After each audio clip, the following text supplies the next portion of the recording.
Bw'abadde akulembeddemu okusaba ku kkanisa Katwe Martyrs enkyaleero, amyuka Vika Flobia Ssebunya asoomozezza bakristaayo naddala abo Mukama b'asoomusizza mu byenfuna byabwe kyokka ne batajjukira kuyamba abo abalina obwetaavu. Kaakati era nga bwe ngambye nti n'olwaleero tulinayo bangi abali mu kwetaaga abatalina.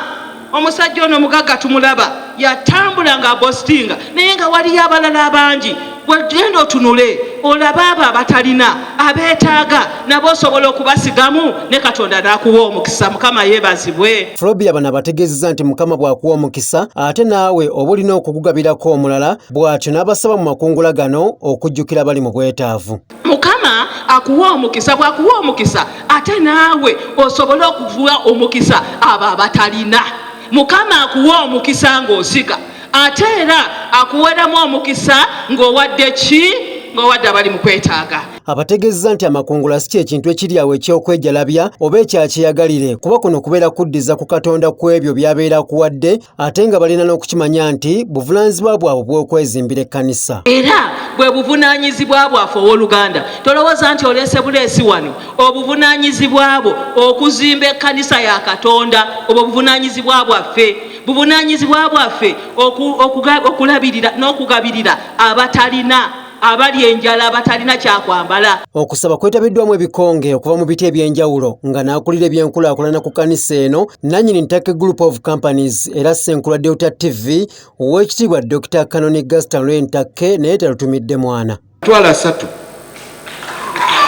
Bano basomeseddwa ne balagibwa n'ensalo buli kkanisa welina okuyita kuba kizuuliddwa nga bangi ku bakristaayo tebamanyi ensalo z'amakanisa gaabwe. Kati nsooka ne Matayo wano wetuli otuuka ku roundabout ekibuye n'okkirira Katwe n'ogenda wali ku Musabode sole wali kuwero abawedders bwe batyo ne weetooloola n'olubiri ne weetoola Kayanja n'otuuka omwawule wasula.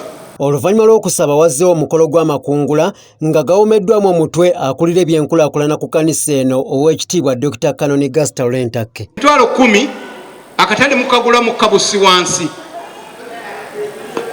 Ogikuze emeka? 15 amma. Ebintu bingi ebireeteddwa mu katale kano omuli amatooke, embuzi, enkoko, tanka, entebe, emmeeza, eŋŋaano ya kaswa wamu n'emigaati okuva mu Ntake Bakery n'ebirala bingi. Bino biguliddwa byonna ne biggwaawo era mu njogera ennyangu abeetabye mu makungula g'omulundi guno bazze bageetegekedde. Omukubiriza w'ekkanisa eno Nnaalongo Sarah Kalyango alina obubaka bw'awadde abakristaayo. Tulina ensonga emu enkulu ennyo gye tugenda okukolako, gye tulina okukolako ye y'abaana baffe abakwaya abagenda e Kenya.